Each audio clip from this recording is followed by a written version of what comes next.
We're here at the 2023 Grand National Roadster Show at the Pomona Fairplex in Pomona. And right now I'm standing in front of Candy Chad's Muroc Roadster. Now, the Muroc Roadsters came out of Kugel Components originally. There was 10 highboys, which is one right here, and there were 10 full-fendered cars. And this one, Sandy has, she went to Troy Trepanier at Rad Rods by Troy to have finished up. And it's one of the cars that's in competition for the AMBR, America's Most Beautiful Roadster. Now, we had the rare opportunity during the judging phase to go around and have Troy mic'd, and so he tells us about the car. And so I'm just gonna be quiet now and fade into the background, and the next thing up will be Troy telling us about this beautiful Muroc Roadster. We got it kind of as a roller. Yeah. So 9 months. Yeah. Oh, okay. 9 months. Yeah. Did a lot of tune-up on things, and but just enhanced everything. You know, it's a lot of what they supplied. We do everything in-house other than the chroming and powder coating. Hey, we wanted to put a bench in it, but Sandra wanted buckets, so it was a challenge with being so tiny, and Adam did a really nice job of pulling that off. What's this color, man? It's got a ton of flop. It was a Lamborghini color we started with, and then played with it's metallics and not pearls in it, so we quit using pearl stuff. And then the black chrome just softens the blow on everything. Did you plate the wheels? Yeah, they're plated. Yeah, they're plated, and then we painted the backside so it didn't reflect off the interior, off the inside stuff too much. Reflection looks dark. Yeah, that really gets moody. Yeah. The bolts, you know, it's all shear shafts. Yeah, they're all reworked.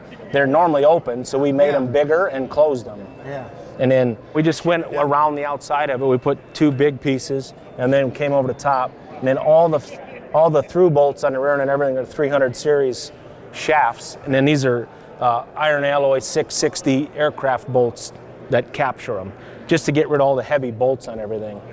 Just to give it I mean, you know, you've seen this stuff a lot, so just to try to clean it up a little bit.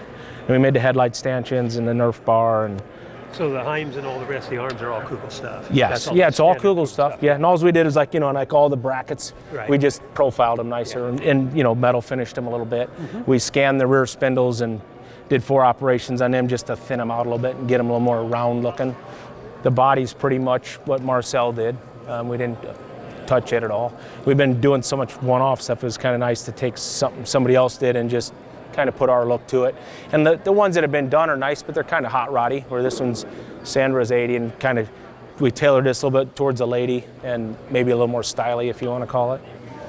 The windshield frame was what Jerry supplied. We made the mirrors.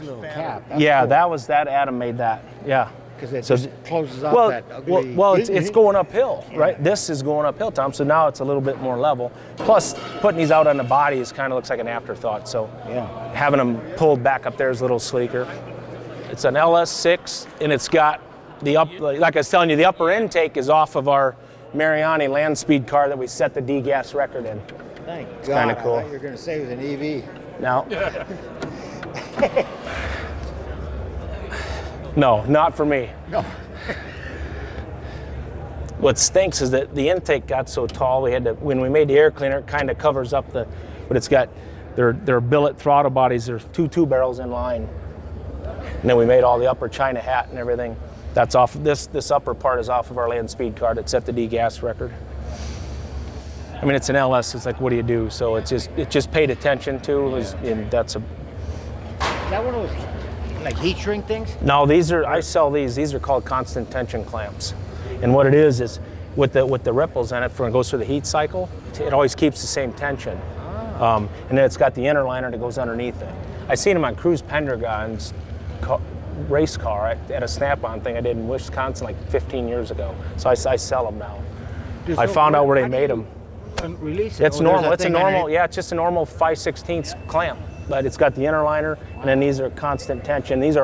We buy them electro-polished, and I just powder coat them. And then you can't hardly see it, but like these are all the little aircraft screws, and then like everything's all the little NAS iron 660 lock nuts on everything, like all the hood side stuff, so all the little -6 pinch nuts. And did you use the Tesla electric brake? Yeah, it's got it under here. Yep. And that's as thin as the dash is, it's under there sideways. One of our deals under there. Yeah.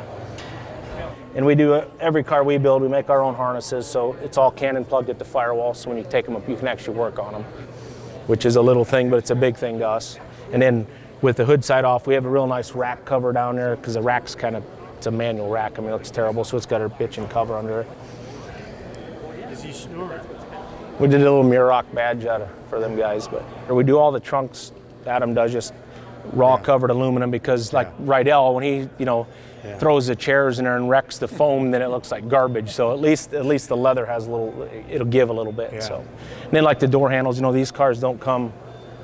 They all had that suicide latch back here, so we made all the trim and did a 32 door handle. She wanted a radio, so when their intentions is to drive it a lot, so we did a little ATV radio in there. And it's got 2 little speakers under the dash that way, because this car has no business with a radio, because it's, they look like garbage, so we did a little ATV radio in there. And then it's got the aviation, not that it matters, but the jumping belts, we put them in all of them. They're just a lot cooler looking. And then the water bypass stuff, I don't know if you're familiar with LS stuff, but we do this, I feel a little nicer, like weld a little fitting on and come up the center and bypass it back to the water pump instead of going to the radiator. A lot cleaner. Yeah, it's just nicer. It is nicer. And it's so bare, it's a little bit of a decoration. These are ARP washers that I counterbore deeper and chamfered harder, and so everything's done that way. That's just because we do it like that on everything. Yeah. That's how you do that. Yeah, just because I'm into the fastener stuff big time. But like these are 6s, right? Yeah. And they're called iron alloy 660, and they're a type of stainless.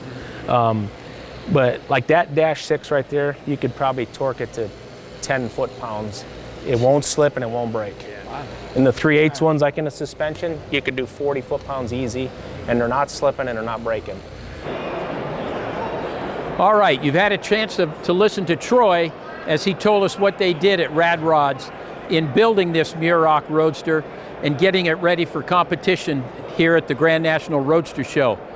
Stay tuned, because you're going to see the final feature of this car in Modern Rodding magazine. We're sure you're going to enjoy it.